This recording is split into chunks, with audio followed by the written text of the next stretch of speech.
Okay, so welcome, and thank you for joining us this morning.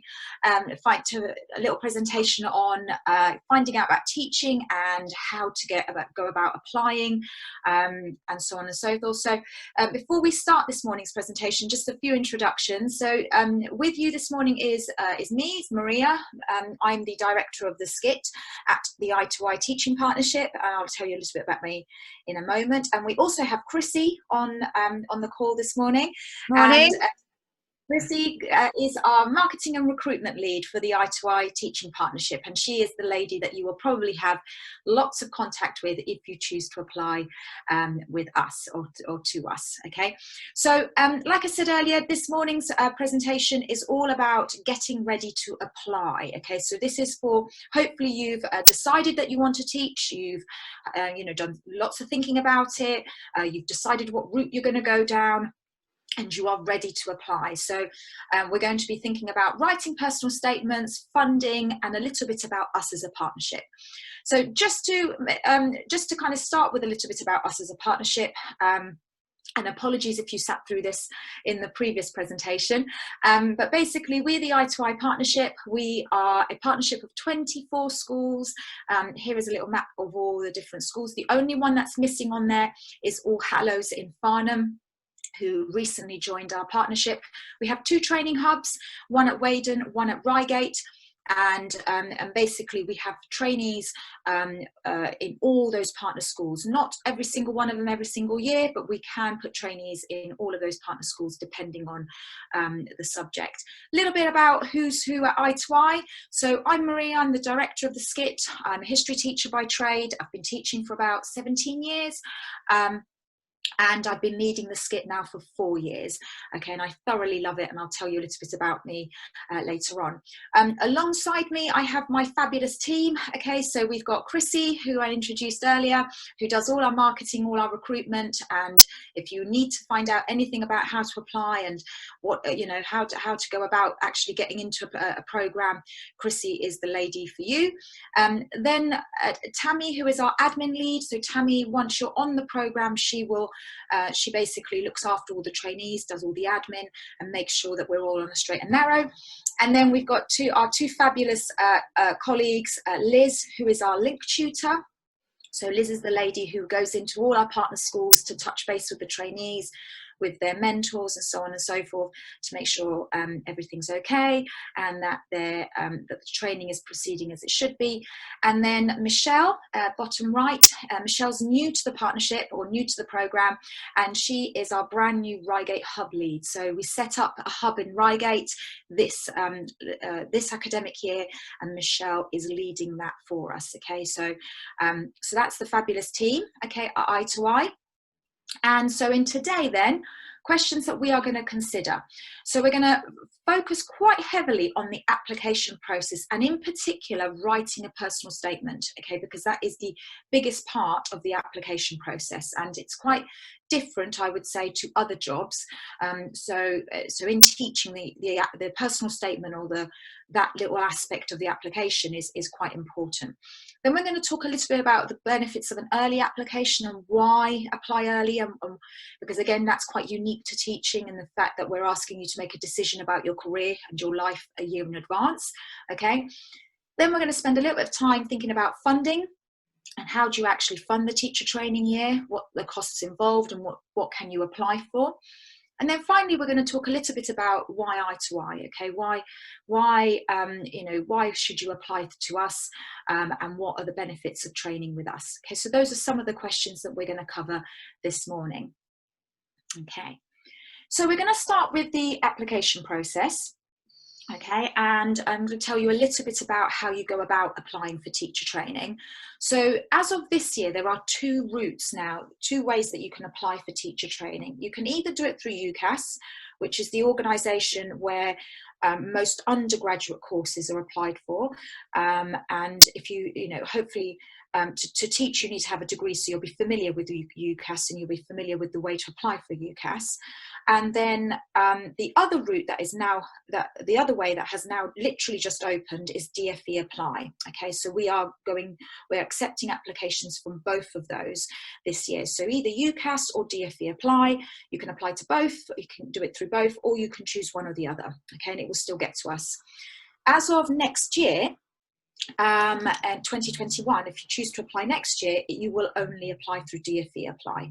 Okay, so that is a bespoke application route that has been set up for the DFE specifically for teachers. Okay. When you apply, you will be expected to put down some provider codes and subject code. So if you are applying to us as a provider, our code is 24X, and then you need to find out your subject code. All of that information is on our website. Okay, it's on the provider website. The personal statement is really key, and we're going to spend a bit of time on that. And then the other important part of your application are the references. You need 2 references. They need to be professional references preferably, or academic references. They need to be recent. They need to be people that you've either worked with or that you have been in contact with academically recently. Okay, and they really need to kind of explain your suitability for teaching. So we'll talk a little bit about references later on. Maria, can I just make one quick point in there, if that's okay? Just going back to that very first point about UCAS and DFE Apply, you have got the choice over which you want to apply through. Can I just recommend that if you've got 2 or 3 providers that you're wanting to apply for, check whether they have all actually registered with the new DFE Apply system. Not every single provider is registered with DFE Apply this year. So if all 3 of your providers that you're applying to are on DFE Apply, then I would use that service. But if not all 3 of them are on there, I would stick to the UCAS service. Just to give you a little bit of a pointer there. Sorry to interrupt, Maria. I just thought that was a valid point. Well, that's a really important point, because they are slightly different in what they are. Yeah. They both ask for a personal statement. They both ask for references, but they are slightly different what they're asking. What you don't want to end up doing is having to do 2 applications, because you've got multiple providers kind of going through different systems. So just check which route each provider's doing, and go with the majority. Basically, that's a great tip. Thank you, Chrissy. That's okay. Right. Okay. So, key elements of a personal statement then. Okay, so we've got, in our experience, there are a couple of really important points that you want to include in your personal statement. So the personal statement for teaching is your opportunity, or for teacher training, is your opportunity to sell yourself to the provider. Okay, so you want to basically talk to them about why you want to teach, where has this come from, why in particular you want to teach your subject. And then what we're after as providers is any experience you have of working with children, or any knowledge that you have about what it's like to work with children, because we appreciate that not everybody who comes into teaching has had direct experience of working with children, but we need to see some knowledge of what it would be like to work with children. We're also really importantly looking for commitment and enthusiasm, okay, and a passion, okay, for both working with children and for your subject. And it's got to be about you, okay? What are you bringing to the profession? How can you use your skills, your qualities, your aptitudes to become the best teacher that you can, okay? So that's what we're really after in a personal statement. So in terms of why teach, okay, these are some helpful hints for you when you're thinking about, okay, so why do I want to teach, okay? Think about your core values and your core reasons for what makes you want to be a teacher, okay? Is it because, you've had a particular experience in your life that's made you realise you want to teach? Is it because of something that you've seen? Is it because of something that you've read? Is it because, you've had a kind of a change in your career? Okay, it's about what is the trigger that's made you realize that you want to teach now. Okay, that leads me on to the second point about why teaching now. So if you're a career changer, what we're really interested to know is, what's made you, what's prompted you to kind of change your career now? Okay, if you're a graduate, you know, what's kind of led you to realize that you want to be a teacher? But if you're a career changer, what's actually kind of been the turning point for you to make you want to do this now? Okay, what skills or experience can you bring to teaching? Okay, you know, we all have skills and experience in all sorts of areas. Even if you're a graduate, okay, and you've not been in a job before, you will have a wealth of skills and experience that you can bring to teaching. If you are a career changer, what skills and experience are you bringing to teaching that will really kind of make you stand apart from the others when we're looking at your application form? The other important point about why teach is, what's your understanding of the reality of teaching, the challenges and the rewards? I spoke in the earlier presentation about the fact that public perception of teaching and the reality is very different. Okay, part of your reasoning for why you want to teach needs to include that understanding of, like, what are the challenges, what are the rewards, and why do you still want to do this? Okay. The last point is about relating your professional experiences to teaching. Okay, so in particular, if you've been a career changer, or if you are a career changer, how can you relate what you've done in the past, okay, to teaching? What have you learned from your career in the past, and how can you feed that into teaching? Okay, thinking about all those areas will give you a really good kind of explanation about why you're doing this, okay, and the rationale behind your decision. Okay, now the subject element is really important, in particular for secondary. Okay, so I'm hoping that if you're on this presentation, it's because you've decided you want to teach, and you've decided that you want to teach a particular subject. Okay, it is absolutely important that you mention your subject in your personal statement, because you know, secondary school teachers become teachers because they love their subject. So a couple of points there about, you know, what you should be thinking about in terms of talking about your subject in your application form. What makes you want to teach your subject? What are the particular aspects of your subject that you really love? Okay, what has inspired you to want to kind of, you know, pass your subject on? What are you passionate about your subject? Okay, why are you passionate about your subject? How have you shown this in the past? Have you had an opportunity to, you know, explore and experience your subject, and talk about your subject in different contexts that will show us that actually, you know, you're really kind of passionate about your subject, and you're also really knowledgeable about your subject. Okay, and that leads me on to the last point about what might be your areas of strength and development in your subject knowledge.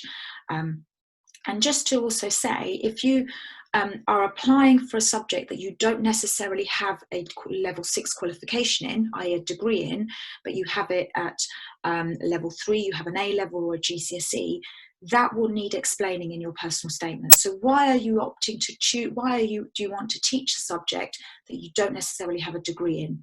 Okay, if you have a degree that maybe has elements of your subject, okay, pull those out and talk about them in your personal statement. Okay, it is absolutely acceptable for people to apply for teacher training places without a degree in their preferred subject, but you need to have an understanding and awareness of what your subject entails before you apply, for us to kind of feel confident that you know, that we can take you on and that we can train you to be a teacher of that subject.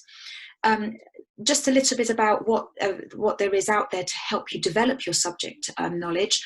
We have programs called the Subject Knowledge Enhancement Programs that if you apply to us and we feel that, you know, you've got a real passion for your subject but there are gaps in your knowledge, we can recommend that you do those. Okay, there's a little bit of discussion at the moment as to whether they're going what the funding is going to be like for those, but hopefully that will be kind of clarified by the end of this year. But those courses are available. Okay, but do research your subject. What is it like to teach your subject in school, and why do you want to then teach it? And that's the sort of thing you want to be talking about in your personal statement. Okay, the next part is about working with children, your experience or your understanding of what it's like to work with children. we really understand and appreciate that at the moment it is very, very difficult to get into schools, okay, because of the situation that we're in. It's been very difficult to get into schools since last March, okay, and that is quite, you know, is kind of providing a bit of a barrier for people in terms of A, deciding whether they want to teach, and then B, having enough experience or gaining enough of an insight into what teaching's about. Okay, what we would really do here, what we would recommend here is that you get round this by either signing up to some webinars about, you know, what's it like to work in a school, what's it like to work as a teacher, and then finding out a little bit more about it by speaking to friends or going on the internet. Okay, if you have any other experience of where you have worked with children in a non-teaching capacity, obviously, you know, in a volunteering capacity, or you have taken part in coaching or training or mentoring of any kind, even with adults, okay, please do refer to that.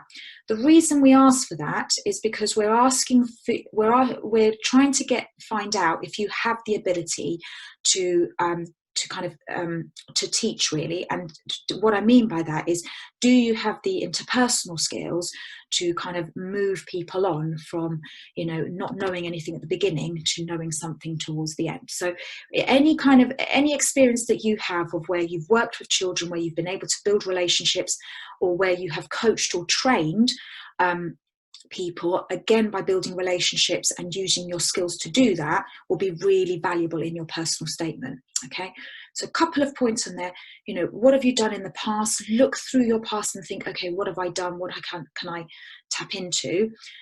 How has this helped you make your decision? Okay, so again, you want to teach because of something that's happened, or something, a skill that you have, and that, you know, you want to carry on developing. And then how can you relate all of that to the teaching profession? Okay, it's just a couple of things to think about there, especially if you're struggling to get school experience.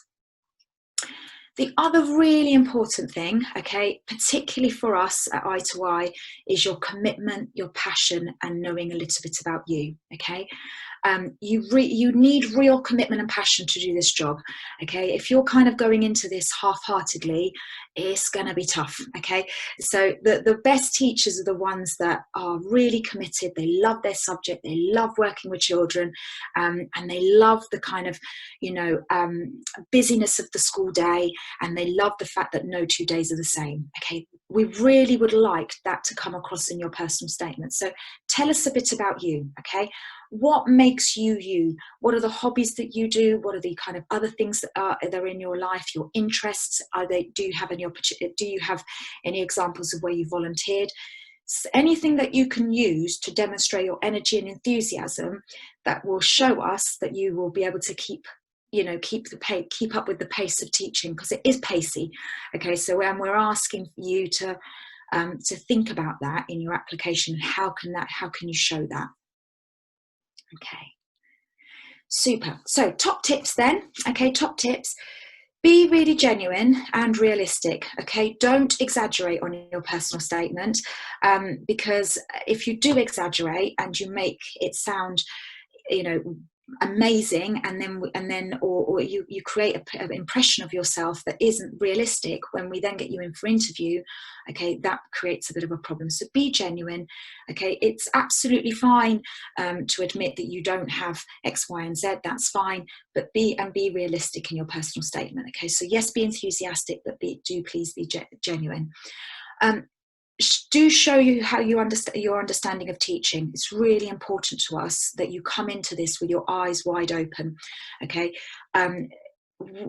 We love I absolutely love teaching. My teaching colleagues that I work with in the SCITT think it's the best job in the world, and we're real champions of it.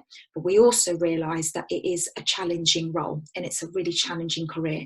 And the most important thing for us is that you come into this process with your eyes wide open of what are the realities, and an understanding that it is going to be challenging, but you're going to give it 110%, and you're going to make it through. That's really quite important. Develop your answers, okay, in your application form. Think about the way that you explain things in your personal statement. That relates as well to when you come for interview, and we'll do a little bit about that in just a moment. But the idea of, you know, provide evidence for your answers, that's really important. Do use any relevant professional experience, okay? So don't just kind of think, oh, everything I did in the past isn't relevant. You know, go through it and think, okay, how can I use that to prove that, you know, I'm suitable for teacher training? Make every word and sentence count. If you were in the webinar just before this one, Chrissy would have explained the fact that the personal statement is around 4,000 characters, which is around 36 lines. Is that right, Chrissy? I think it's actually 47 lines. It's either 37 or 47 lines, yeah. So it's not a huge piece of writing, okay? It's about 3/4 of a side of A4. And actually, because of that, you need to make every word and sentence count, okay? So when you plan your personal statement, you've probably got all these ideas and you need to somehow get them condensed into those lines and those characters. So you'll need to start early, because you'll need to draft and redraft it to make sure that every word that you put in there is worth it. And the other thing I would say is, do use all that space, okay? Sometimes we get applications through with really short personal statements, and that's not great, because it doesn't sell yourself. This is your opportunity to sell yourself to us, and to sell yourself to teaching, and to say, look, I really value this, and you know, this is why I want to do it. So please do use that space. Don't just kind of use the top bit and then ignore the rest of the lines. So please do use that. Get some feedback, draft it, show it to people, okay, and get some feedback. Sometimes you can show it to too many people, so maybe limit the number of people you show it to. Maybe think about who you're showing it to. You know, if you've got a friend who's a teacher, or you've got a friend who's involved in any aspect of education, they might be a really good person to show it to, okay, and get some feedback. Give yourself time. Don't leave it to the last minute, because it will be the most time-consuming aspect of your application. So plan it, give yourself some time, check, and check again. Please do remember, you are applying to an academic institution to work in education. So, you know, spelling, punctuation, attention to detail is really, really important. The number of applications that I've read that, you know, have poor grammar or incorrect spellings, and it's a real, you know, it puts people off, because actually that is what education's about. It's about that, and you know, if you're applying for a role in education, it's really, really important you get the basics right. So check, and check again. Okay, Chrissy, okay to move on? Thank you. Yeah. Okay, so just want to finish this little bit talking to you about the benefits of an early application. Okay, we at I2I we have our applications open till the end of May. Other providers will do the same. However, if you are thinking of teaching, I wouldn't leave it till then, okay? It's really, really beneficial for you and us if you get your application in early, okay?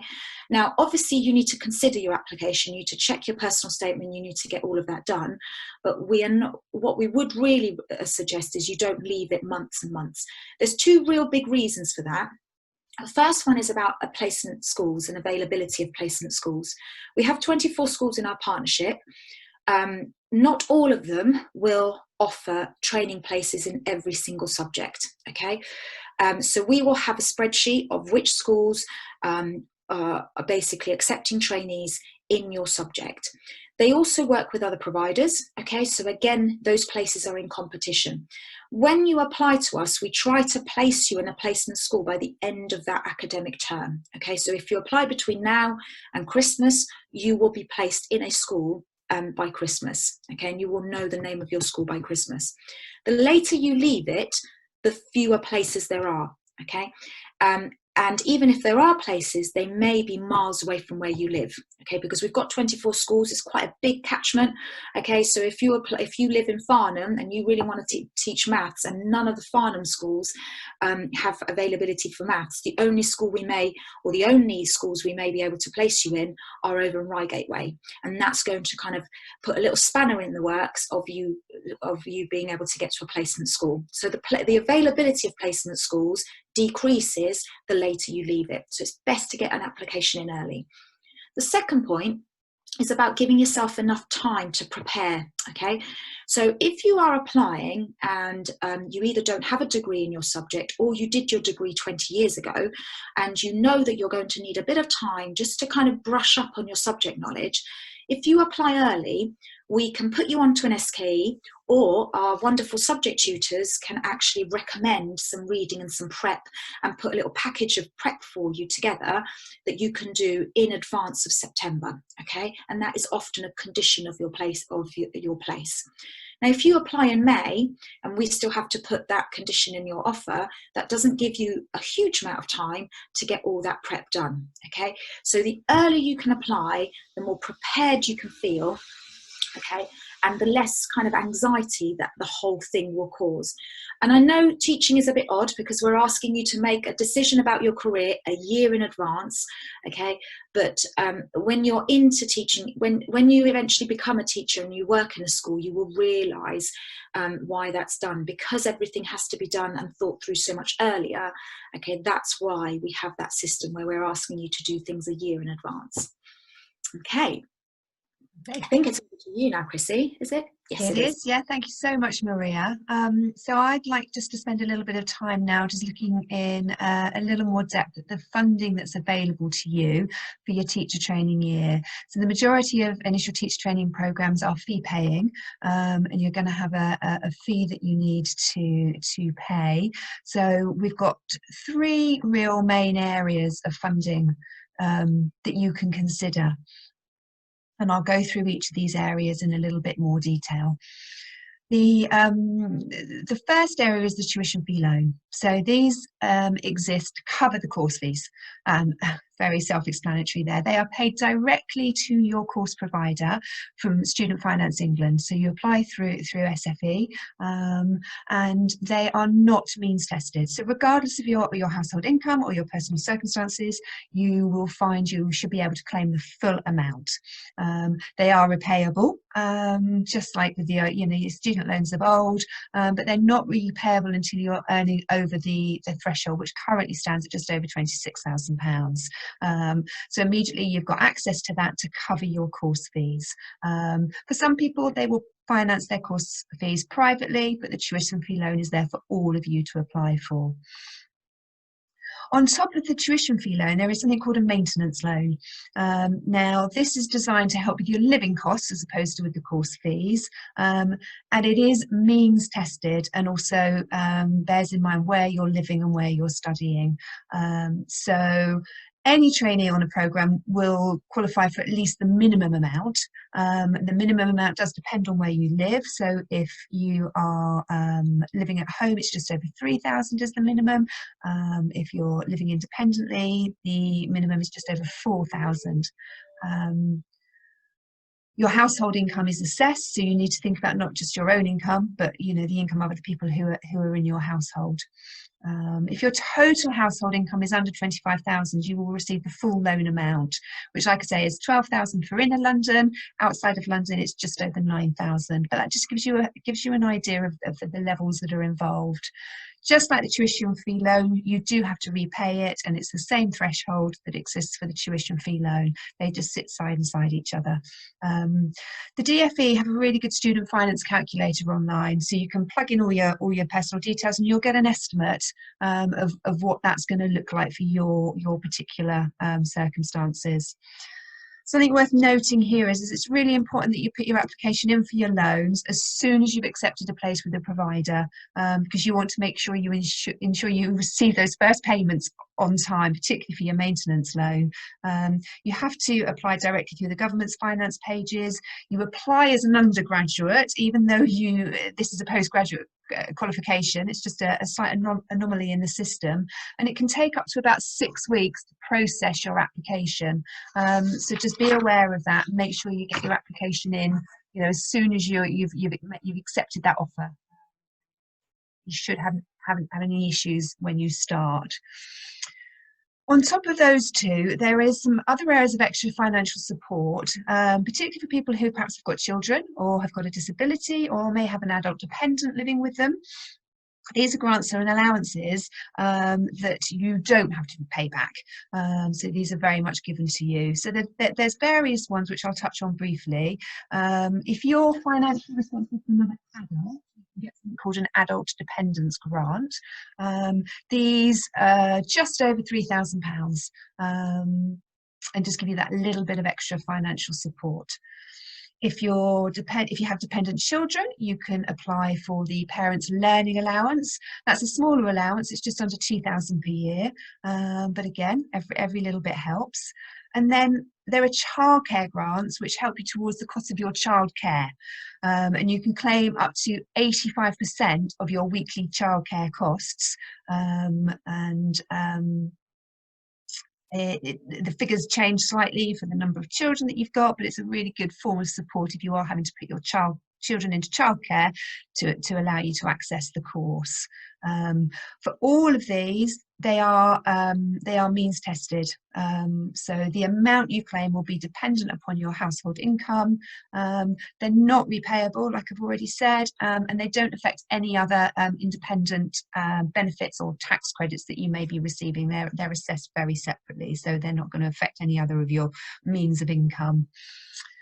One other thing to touch on here is the disabled students allowance. So if you've got a disability, whether that's a physical disability or a sensory disability, and that includes long-term health conditions, it includes mental health conditions, and it includes specific learning difficulties such as ADHD or dyslexia. There's quite a rigorous application process that you have to go through for this, and you have to provide quite a lot of evidence. And the amount that you are awarded depends very much on your needs, not your household income. So it's on a very much a needs-based basis there. And again, like the other ones, that doesn't have to be repaid at all. A lot of information on this on the government's websites, and if you want any more pointers or advice, then you can always get in touch with me after the webinar. So the final area to consider is the bursaries and the scholarships. A training bursary really is a financial incentive to attract high quality applicants into teacher training, and is very much dependent upon your highest academic qualification and the subject in which you're training to teach. Not all subjects are eligible for a bursary.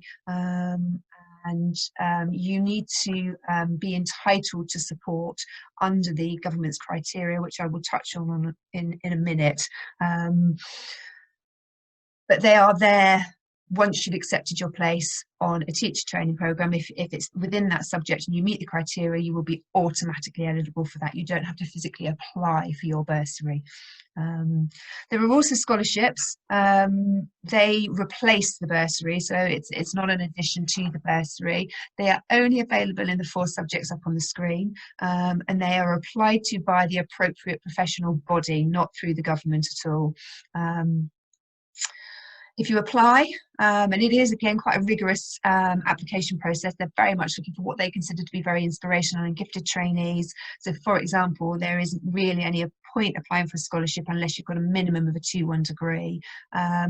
If you apply and you are unsuccessful, you will still get your bursary. I have lots of questions, people who worry that they apply for a scholarship and if they're unsuccessful, that's it, they've lost the bursary as well. That's not the case. You will still have your bursary. So don't risk not applying for a scholarship if you think you've got that capability, because there are a few additional benefits to the scholarship. Financially, they are very, very similar. But there are other benefits in terms of the access to the professional body and some additional training resources and support and that kind of thing. So, you know, if you feel that you'd like to do it, we would certainly encourage you to do so. We've got several scholars on our programme this year, and they're always also very willing to give you a few tips on the application process, and we can put you in touch with them if that's something that you want to explore a little bit further. I thought it would be useful at this point to put the bursaries on the screen that have been announced for this year, just to give you an idea of the subjects and the amounts involved there. Very quickly, I wanted just to talk you through the eligibility requirements for funding. It would be a shame that, you know, you got to a point and there was something there that meant you couldn't finance your year through. The main thing to focus on is your residency status. So you need to be a UK national, or you need to have had settled status, be awarded settled status. And you do need to have been residing in the UK for a minimum of 3 years before the date that your course starts. So there are two very, very important things for you to consider. And for any of you who potentially have got a teaching qualification from overseas, or any other form of qualification, that would mean that you wouldn't be eligible. And that covers the tuition fee loan, as well as all the other additional financial supports. And just reminding there that, you know, the maintenance loan is means tested, so you need to consider the amount of household income that you've got. And without a 2.2 degree or above, you won't be eligible for a bursary. You can still apply for all the other loans, but for the actual bursary itself, you do need to have that 2.2 or above to get access to that area of funding. So hopefully that just gives you a little bit of a flavour of how you can financially support your year. There is a lot of information about it on the website. There is a lot of information available from the student finance team. So just give me a buzz, get in contact if you do want to explore that a little bit further. But hopefully that just gives you a little bit more information. Super, thank you, Chrissy. So conscious of time and wanting to give people time to ask questions, so I'm just going to finish off today's presentation by talking a little bit about, you know, you found out a little bit about the personal statement, you now know the ins and outs of the funding. Just want to give you a bit of an insight in terms of why train with I2I. So if you were in the previous webinar, you will have seen this slide. These are some of the quotes that we've had in the last year from our trainees. I've picked out some of the key points that they've made. This idea of like the program helped them to develop and grow. You know, the teacher training year is quite an intense year, and you do develop as a professional quite rapidly, and you know, and it has a massive impact on your development. So actually, to be recognised for that is really, really fabulous. We've got another quote there that talks about the fact that the I2I partnership has a high reputation. You know, you go around and speak to our partner schools, and you speak to our previous trainees, they will confirm that. It gives first class training, the positivity and the enthusiasm. Everybody who works at I2I is absolutely passionate about teaching and absolutely passionate about teacher training, and wanting to make sure that you have the best start in this career that you possibly can. And that's reflected in that quote at the bottom there about the relentless passion that we have for teaching and for seeing it as a real profession with ample career opportunities. We do have incredibly high standards, okay, and that's because we are really passionate about the fact that, you know, the teachers that we train will go on to teach the children in our partnership schools, and will go on to teach the children of the future. So it is absolutely important that you know, we have those high standards so that we make you the best teacher we possibly can to ensure good outcomes for those children. But alongside all of that is the support, okay, so that word support keeps coming back over and over again in all the feedback that we have. Not just the passion, the enthusiasm, the high standards, but the support that we offer. We're not a partnership of 300 trainees or, you know, 300 schools. We have 24 schools, and we have this year 55 trainees on the program. You know, we're a relatively small provider compared to a university, but that does mean that we know every single one of our trainees inside out. We know our partner schools. I know the heads of the partner schools. So actually, that team you have around you, okay, has a real vested interest in you and making sure that you have the best experience possible. Just very quickly then, last couple of slides. Chrissy, would you? So just a little bit about the program structure. Okay, and if you are interested in a bit more about this, we've got two of our fabulous ex-I2I trainees coming on at 11:30, where they're going to talk to you about the life of a trainee, what's it actually like, but a little bit about the program structure. We are a school-based provider, so you spend a lot of your time in school, but you do come out of school once a week to do your professional studies. This is the theory of teaching. And then 6 times a year, you get to basically immerse yourself in your subject, and you do the theory of teaching your subject, okay? The vast majority of your time is spent in schools because it is a practical job, okay? You don't learn to teach in an auditorium, you learn to teach in the classroom with the children around you, okay? So it is very much a hands-on training year, a hands-on career. Okay, you do. There are 2 placements in your training year. You do a main placement in your main placement school, and then you spend 6 weeks in a different school to give you that experience of what it's like to teach in 2 different schools. And then on top of that, we have lots of enrichment placements. You spend a day in an SEN school. You spend a day in a pupil referral unit.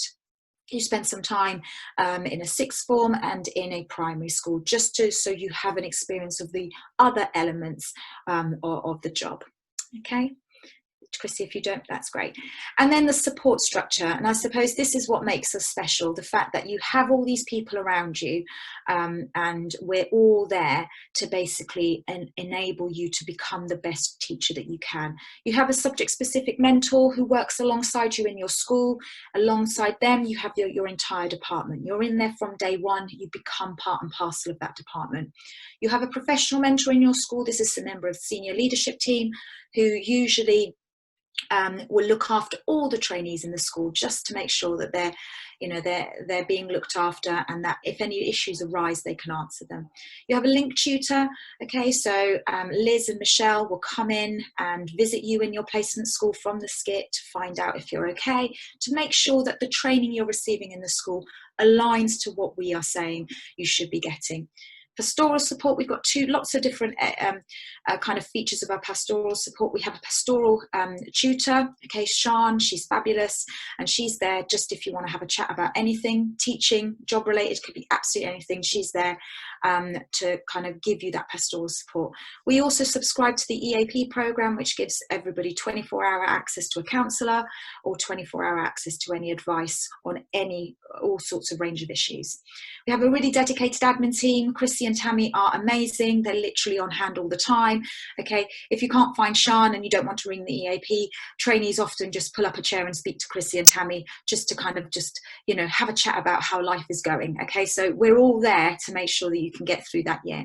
And you have each other. Okay, one of the saddest things about what's going on at the moment is that I'm having to deliver all our training online because we're in the middle of a pandemic, and that's really sad for me, because one of the biggest aspects of our program is where you get together on that Monday and you get to know each other and you get to kind of lean on each other, so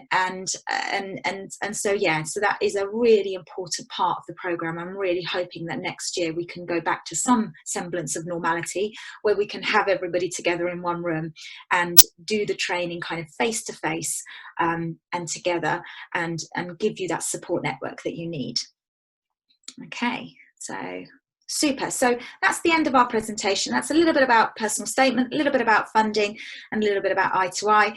If you do have any further questions, these are the contact details that we would like you to take away with, or would like you to go away with. So Chrissy is your first port of call if you're thinking about applying. If you've got any questions about applying or funding or application forms, or any questions about the program, get in touch with Chrissy, because if she can't answer the question, she'll pass it on to one of us and we will be able to answer them. We do have a few minutes now